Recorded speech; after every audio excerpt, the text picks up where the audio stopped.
Today's panel is about monitoring communications specifically. I know the title is rather broad, and we have two great panelists here who can inform us of what is the latest and greatest. So I will start by asking Donald and George to give us their background first, and then we will dive into the discussion. Thanks, Marianne. So my name is Don McElligott.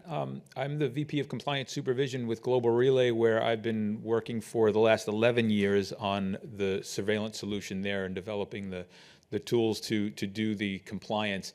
I go back 20 years doing this when we were just trying to figure out keywords and stuff to monitor emails and the very simplest of things. So I've been in this industry a long time and trying to figure out how to do this as every new technology comes along that allows you to communicate some new way. Thank you, Don. And my name is George Stein. I'm a director of Global Compliance and Operational Risk at Bank of America. I've been doing compliance and surveillance for the last 11 years, and before that it was trading and working for some of the exchanges.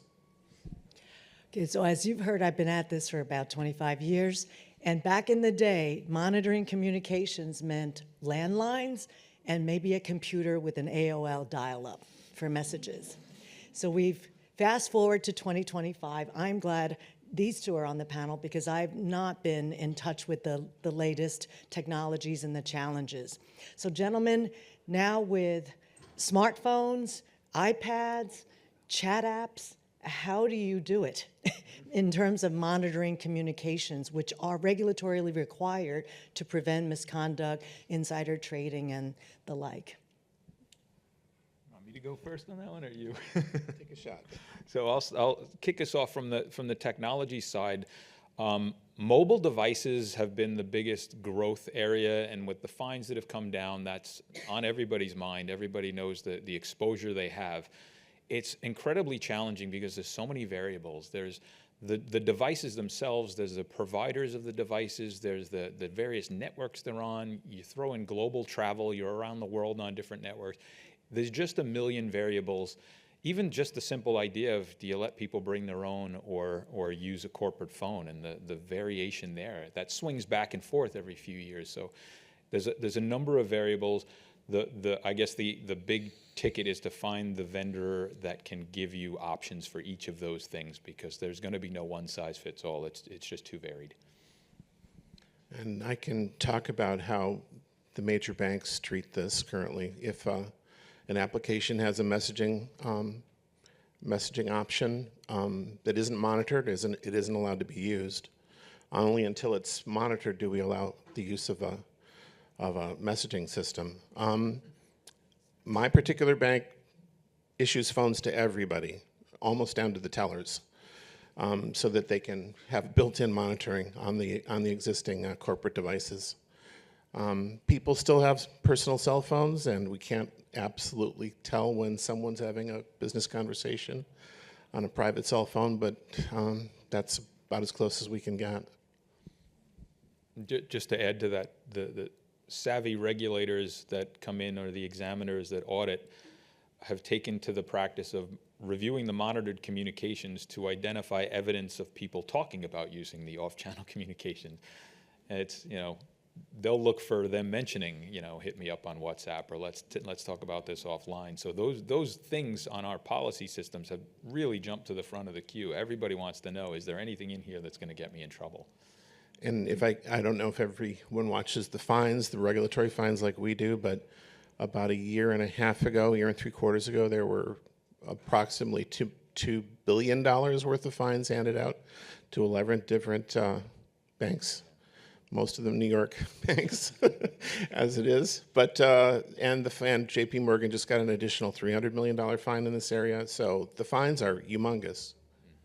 So are there any examples of the deficiencies that merited those fines? What did the banks omit or fail to do? So I know from the stories we hear as we present, we get pulled in a lot after the fact, right? It's the classic story. The bank gets hit with a big fine. They start talking to all the vendors to see what's going on. I think the biggest glaring problem is the people that were in positions to most know about the rules and the prohibitions on this activity were the ones essentially caught red-handed using it. There's almost no excuse. It's one thing to uncover that you've internally found some comms and you expose it and self-report. It's another thing to have an examiner find it and find out the person who's responsible for preventing this is doing it. So it was the perfect storm. I would draw attention to one thing that vexes a lot of communications surveillance, which is a lot of salespeople and some people who work on trading desks do have personal relationships with their customers. And a lot of times a personal conversation will morph into a conversation about business, and then it's supposed to be on the record. That's a tricky area for traders and people involved in the trading world to distinguish, I guess, because they don't distinguish between their personal relationships and business. So when you say there are so many different forum for exchanging, so the Bloomberg terminal has messaging ability, Teams have messaging ability. So are you coming up with different surveillance methodologies depending on the application and the system? Well, yes, so we are. So WebEx comes to mind, and all the various video chatting applications that are out there. Those we use a lot of different ones for business, so they all have to be recorded. And I would actually mention, since Donald's going to talk about AI quite a bit, which is that now even AI queries have to be recorded for regulatory purposes. So it reaches in all different directions, including some you wouldn't expect. Yeah. One of our lines of business at Global Relay is to build the connectors for these platforms. So whenever the new platform comes up that everybody runs to, we go to that technology vendor and try to get them to open the APIs to us so we can capture this. So it's a cat and mouse. We're constantly chasing the different capabilities. The trends we saw were just exploded during COVID, because that's when everybody really went mobile. And it didn't really retreat much after that. That's still the world. Once you introduce the Teams and the Zoom and the WebEx and all this stuff, people get used to it and they don't go back. You don't turn it off when you're back in the office. You're still using it. So that's just chasing that new technology. That's a big investment. Right. So because the surveillance is imperfect, training must be a really important component. You have to just indoctrinate the employees into compliance. Is that a component of the program? Seriously, it is. So the bank has to prove to the regulators that they've actually spent time and required us to go through training. I'd say it's about 10 or 12 hours a quarter now. It continues to grow. 10 or 12 hours a quarter? Yeah. That's impressive. So, yeah, they have to prove that they are spending the time to educate their population. So who are the regulators who are the most interested in communication surveillance? Well, it really depends on what market abuse they're tracing. So the OCC, the Fed here, in futures, it's the FCA in London. I think all of the regulators have a concern about communications around transactions. Yeah, we see the exact same thing. Even firms that aren't strictly under the scrutiny of regulators are still worried about it for just the reputational damage it can cause. So we've got a number of customers that aren't under FINRA requirements for supervision review, but they're doing it anyway because they just would rather not be that name in the newspaper. So with the advent of sophisticated artificial intelligence, are there tools out there that enhances your ability to do the surveillance more comprehensively? Tell us about that. Chomping at the bit for that one, yeah, that's our world. For those of you that saw my last presentation, it's all about that. The game changed with large language models. The idea that a model can be designed that can understand the context and the way people talk to each other and read between the lines when they're not explicitly saying what they're doing. You know, the expectation that somebody's going to go in there and say, let's launder money through the Cayman Islands today, that's, you know, you can't not look for that with your lexicon, but you don't expect to actually find anything. Now it can read through, even when people are talking the way they do with text, when you get into social media platforms, when you get into texts and WhatsApp and whatnot, nobody writes full words. They speak in code. It's never proper grammar, it's never in English. So if you have the best lexicon in the world, you're still missing half of it because they didn't spell the whole word out. So now you got to account for every little variation. So having an AI that you can define the rules to and say, let me know if somebody breaks this rule, and it can do it, that's a game changer. If I could just point out some additional things that we try to do at the bank. So Volcker desks are separated, physically separated from each other so that traders can't interact or walk over to the water cooler and have conversations that might invite suspicion of collusion. We had an unauthorized trader expert who was looking at communications. We never really got answers about this, but sometimes people send a smiley face to another person and there's no other explanation about what that's about. And so she was developing theories about what it means when someone is sent a smiley face. So they actually have cameras on the Volcker desks now to see if there's some kind of signaling or other things going on. So it goes really deep. So the cryptic messages reminds me of what we do in sanctions, which is the systems that are looking for sanctions or sanctions evasion have fuzzy logic. I'm not an IT person, but there's a fuzzy logic, which is if it sounds like it looks like it, it's spelled sort of like it. Is that the type of technology you're alluding to? It's that, but it goes a little bit beyond that. It really is reading between the lines to where what you want it to do is give you clear breadcrumb trails. You can't just trust the AI to go away, figure something out, and give you an answer. You need to see why it's thinking that way. So you ask it to suggest what parts of the message are risky. What sentence made you think this could be abuse? And when you get that alert, you can dig into those kind of trails and say, well, this is why it found it, this is what it thinks. Or the reverse. It didn't flag on this particular message, and here's why. Because there was a mitigating bit in that message where they said, I'm just kidding, or they said, they made evidence that they're talking about a news story. This is not a plan. This is what somebody else did, and it's been reported in the news. So it has that level of sophistication. It really is different. So what kind of data are you feeding into the system to train it to know how to discern these things? The misconception on these large language models is, from the history of AI, it was all about, the only way to get it to recognize these problems is to give it 1 million examples of that problem so it understands. These large language models already understand. You just have to ask it. So you explain the reason why you're looking for that, and you explain the rule that you're trying to enforce. It knows about the rule, it understands your explanation, and then it'll read and look for that evidence. So there is no training involved anymore. And that's unheard of. We didn't have that option before. Anything to add? Not on this one. Okay, so my own institution has been struggling with cloud-based solutions versus on-prem solutions.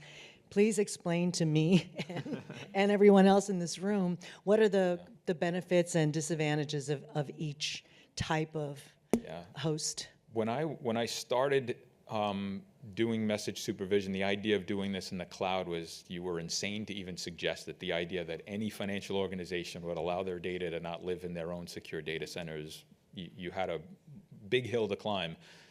That has been slowly fading. The smaller, more nimble firms have more resource-constrained firms don't have the wherewithal to have their own data centers. So it opened up.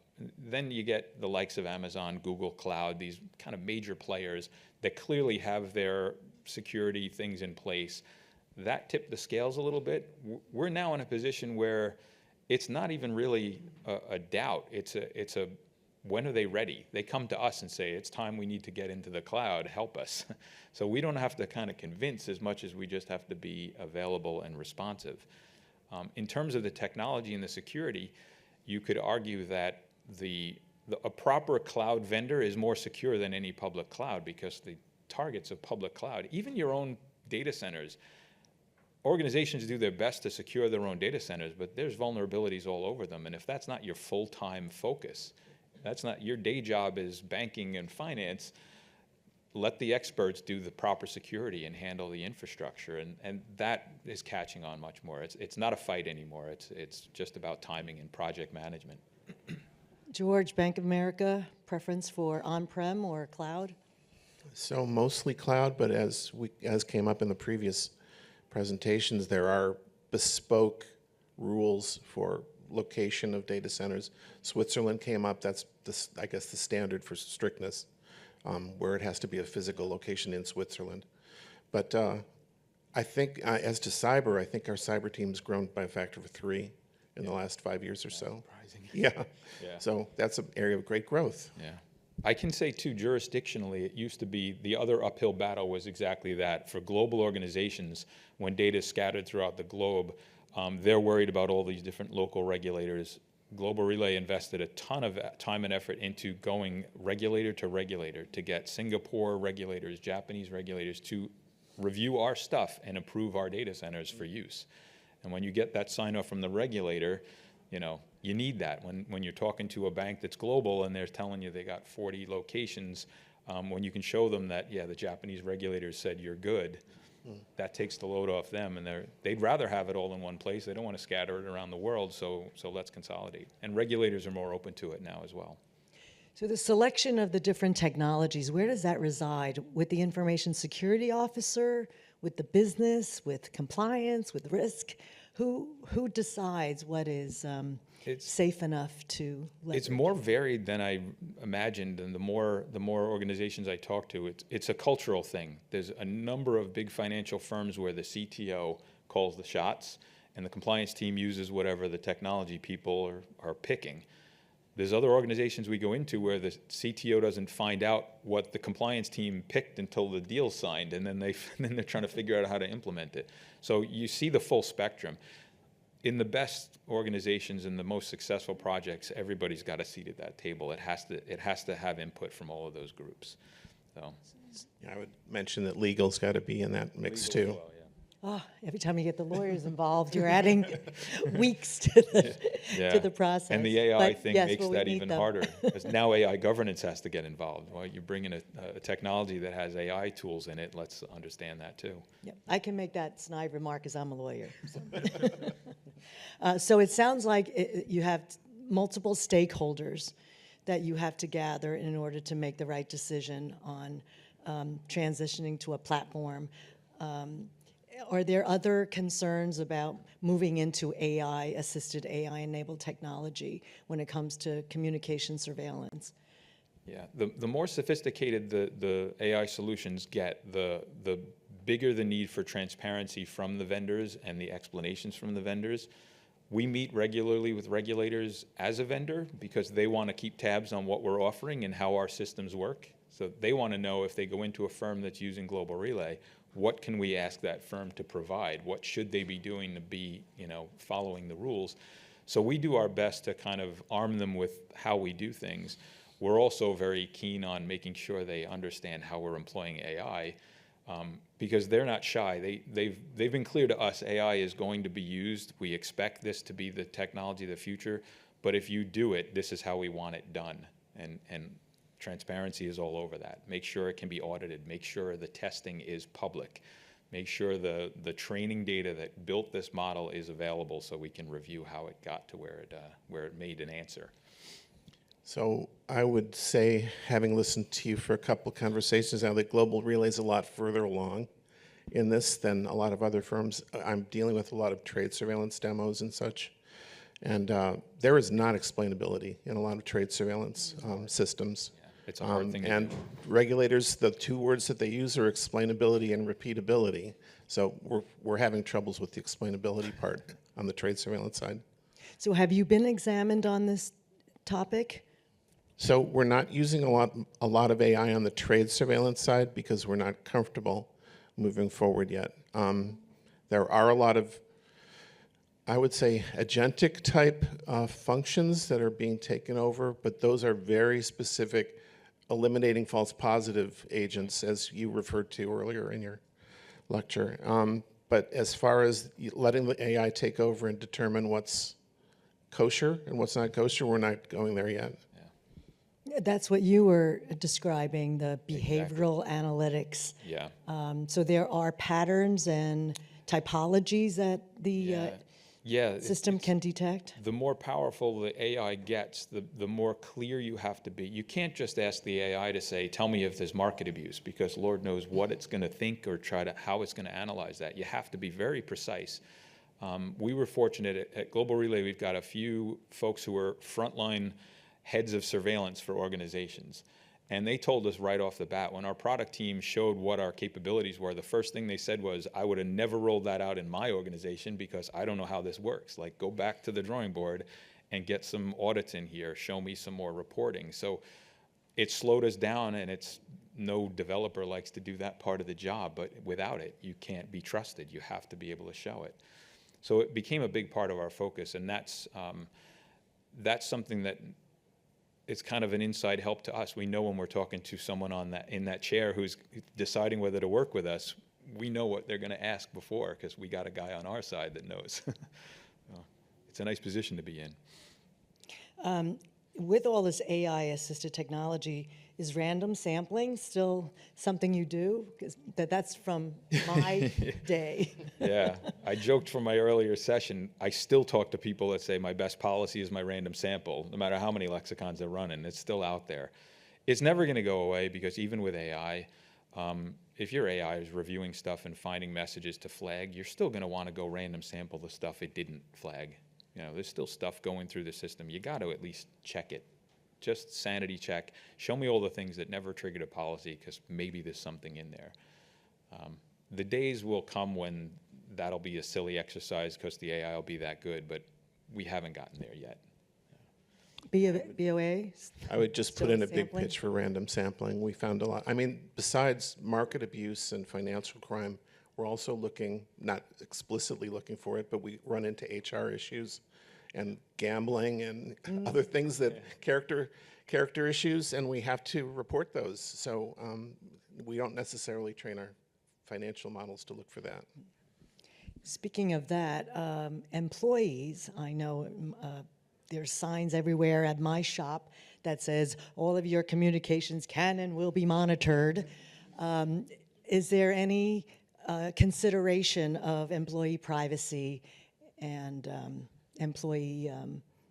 In the U.S., almost no. Outside the U.S., there is.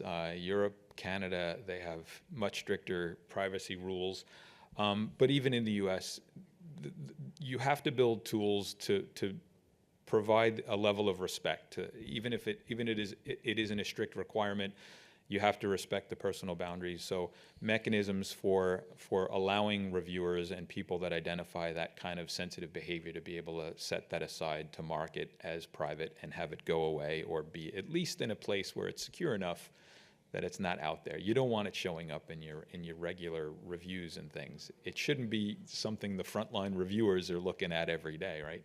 So Makes the job interesting. yeah, Reading all these salacious emails. As entertaining as it can be, yeah, the idea is, most folks, even in the U.S., where the concerns aren't written down in the law, are still building considerations for it. Just agreed, yeah. Okay, so what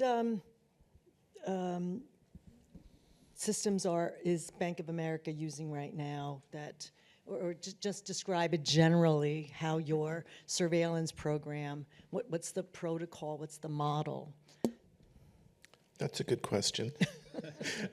We're probably a generation behind, frankly. It is very hard to roll out new systems to bureaucracies.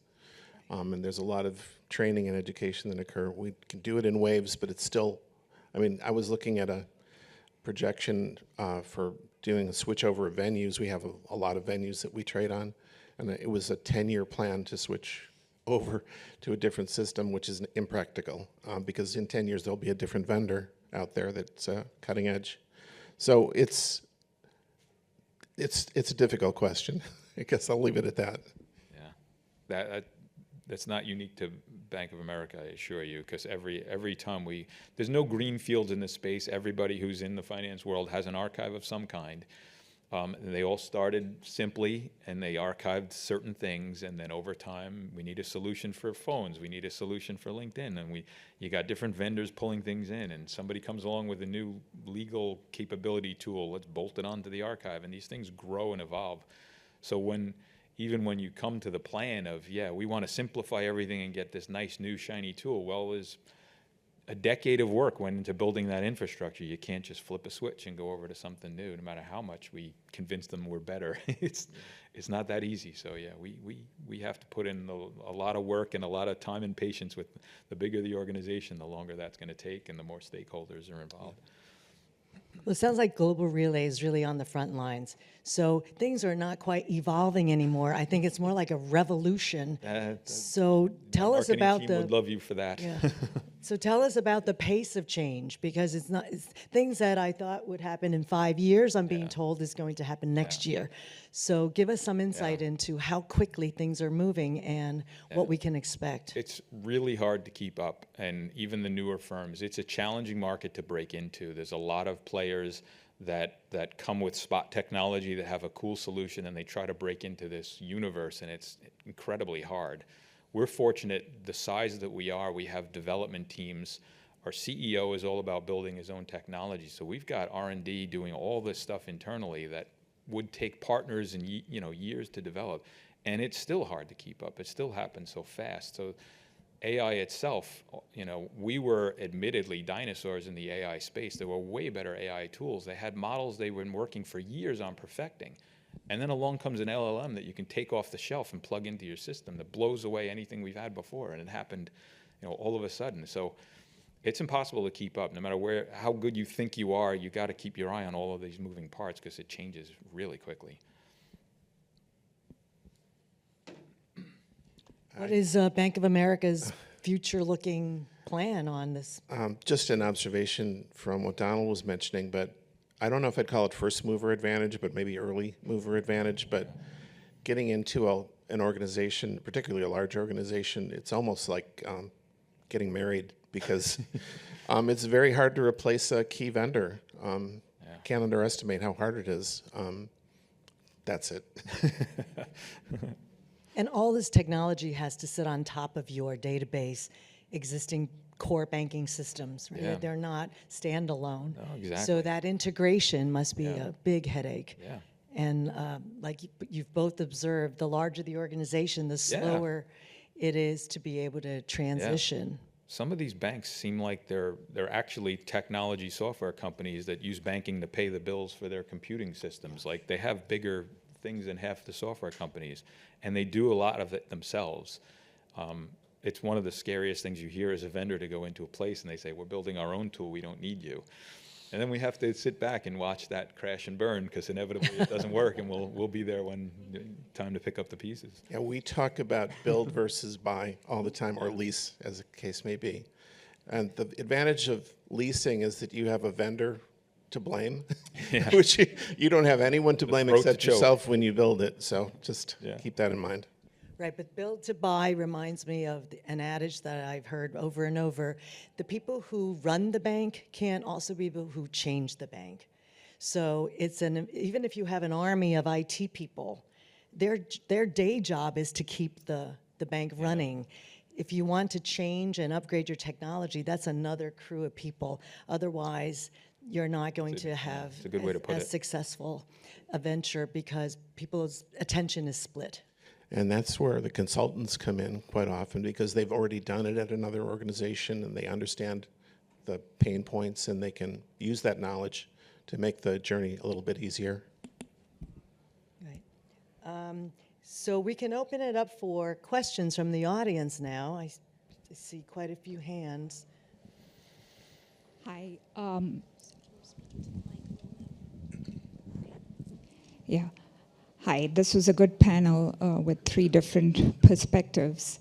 So David, I wanted to ask you, since you guys have a system, how do you measure the, your success of your off-channel communications product? I'm not talking about tracking how many violations were caught, something like leading indicators.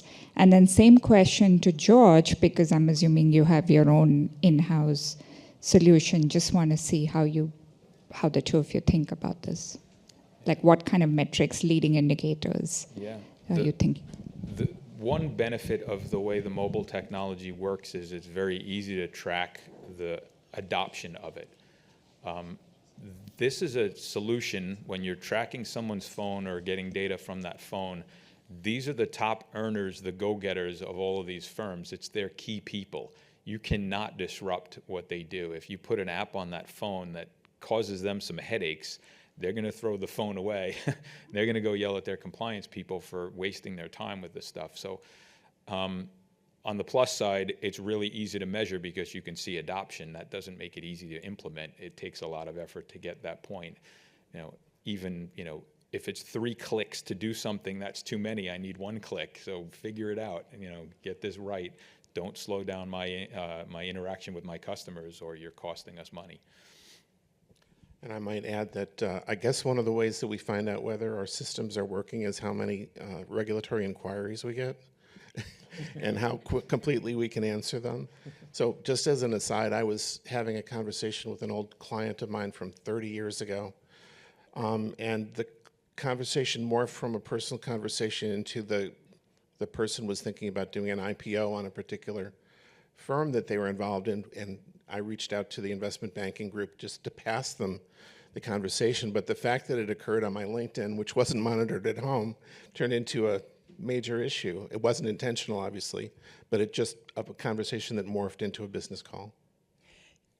Do big banks actually take personal phones and kind of screen them to see if there's any offline communication? There are apps that they can put on a personal phone, but at my particular organization, they issue corporate devices, so all the business conversations are supposed to occur on those corporate devices. Right, but there's no random sampling of personal phones to see if they are, abiding by the rules? As I said, I think those usually get exposed during a regulatory inquiry. Yeah, I think it's more of a forensic thing, right? After something happens, they might get pulled in, but it's rarely the proactive. I heard one compliance officer put it as, the way he talks to his monitored staff is, would you be talking to that person if you weren't employed here? And if the answer is yes, then it better be on monitored devices. Like if there's no other reason for you to talk to them, even if you're having a friendly conversation, I don't care what you're talking about, if you wouldn't be communicating them unless you were working here, we need to capture it. So, yeah. More questions from the audience? Here's one. Can I do without the mic? Or? Okay, all right. Hopefully you guys can hear. Yeah. 2 questions, actually. One, Donald, you said in the last session the false positives were about 25 to 1 with the lexicon. Might have been optimistic on that. Exactly.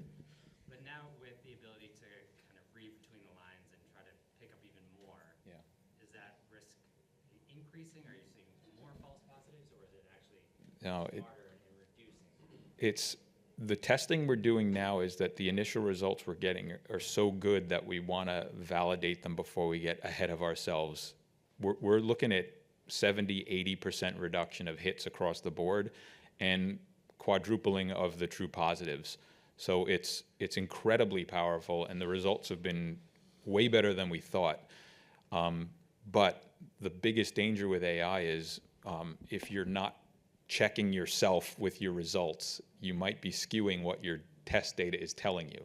So we're in that stage now of like validating it, and some customers have been through our evaluation with us. We're in this phase with dozens of customers now, and it's all about proving the results. We're seeing 50 to 60%, at a minimum, even the harder policies, reduction in false positives, just right off the bat. Second one, sorry. Yeah. Coming off of George, your analysis or analogy of it's like a marriage, picking that vendor. What are I'm assuming that kind of came out of a bad experience.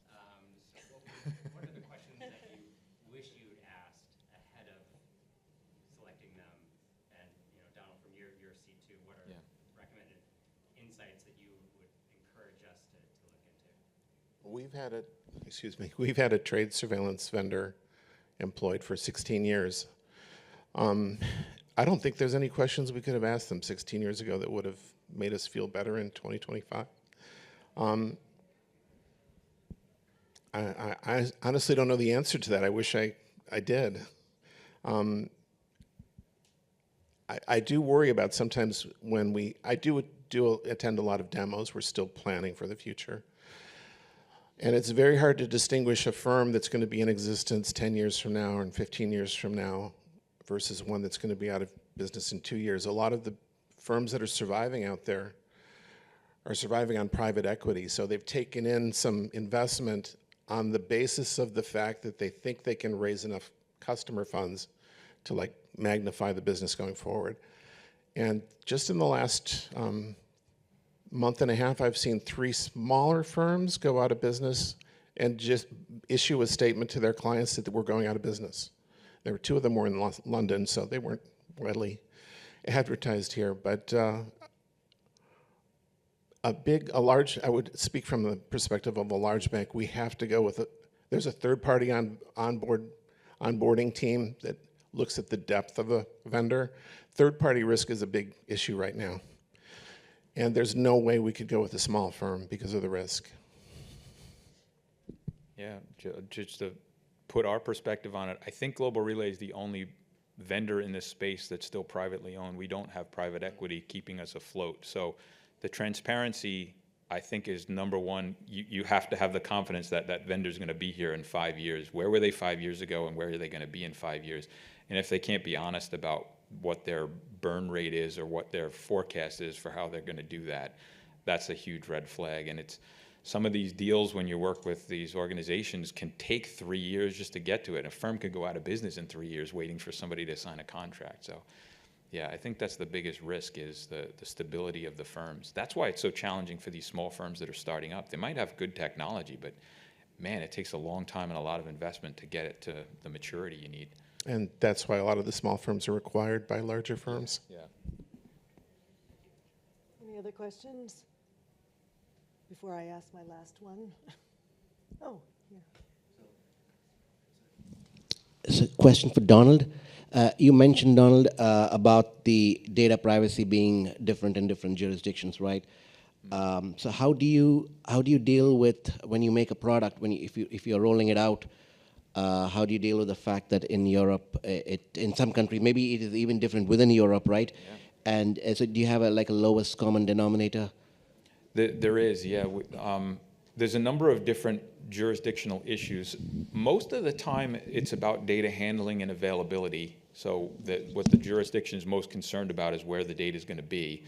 A big one is it ever going to hit the United States? So we have to be very clear that we have data centers in Canada, and it's a blessing for us. We happen to be founded and started in Canada. Canada's privacy rules are better than anywhere else in the world. So there isn't a regulator that doesn't look into Canada and say, okay, that meets at least our minimum. They're really good at that. The other side of the issue is personal data. We've been working on building solutions because in those, the right to be forgotten rules that these jurisdictions have, where if you work with an organization and you're done with them, even if you're an employee, you can officially notify them, I want you to lose all my data. Forget about me completely. That's hard to do. There's regulatory requirements. You got to look through all of the stuff you have. First, you got to collect it. Then you got to review it all and decide, what do I have to keep and what can I let go?